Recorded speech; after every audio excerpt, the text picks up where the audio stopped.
Awake my heart. Troubles now, trumps then.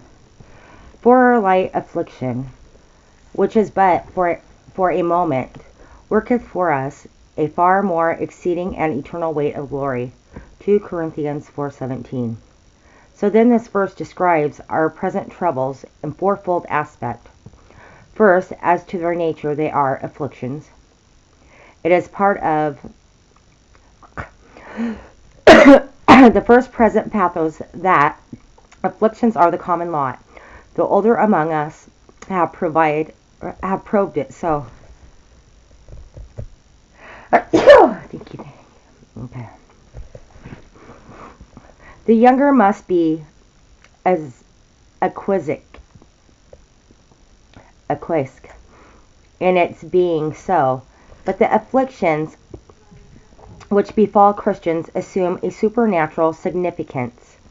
They are never merely accidental. They are divinely permitted with a purpose and overruled to our eternal good. If we bear them devotedly,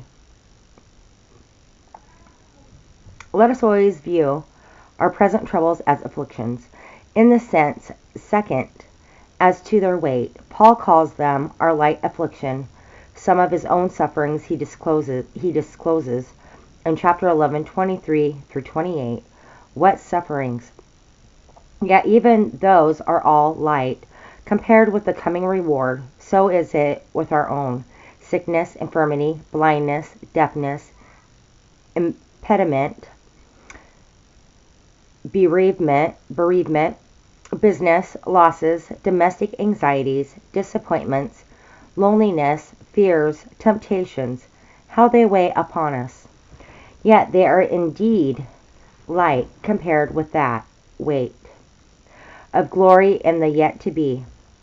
Third, as to their duration, Paul says our afflictions are but for a moment. Do I hear the sigh?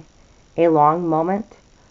From someone whose cup of trouble has been filled to the brim, perhaps at times we suffer more from the length than the strength of our trials. There seems no end to them. Every day brings new waves, and we are sure our little barque must flounder. Yet, in comparison with those rolling ages yet to be, our longest trials here are but for a moment. Fourth, as to their utility, Paul says our light affliction worketh for us. Yes, our afflictions work both for us and in us. They give scope for the exercise and development of faith. They stabilize and mature us. They lead us to self-examination and purification. They wean us from the world. They call Christian graces into activity. They drive us closer to Christ. They promote separation and holiness. They quicken our desires toward heaven, and they accumulate for us a corresponding reward as we undergo them faithfully. And now look back over our verse again, observing the fourfold contrast. 1. Over against present affliction is future glory. 2. Over against light affliction is a weight of glory. 3. Over against that which is but for a moment is that which is eternal.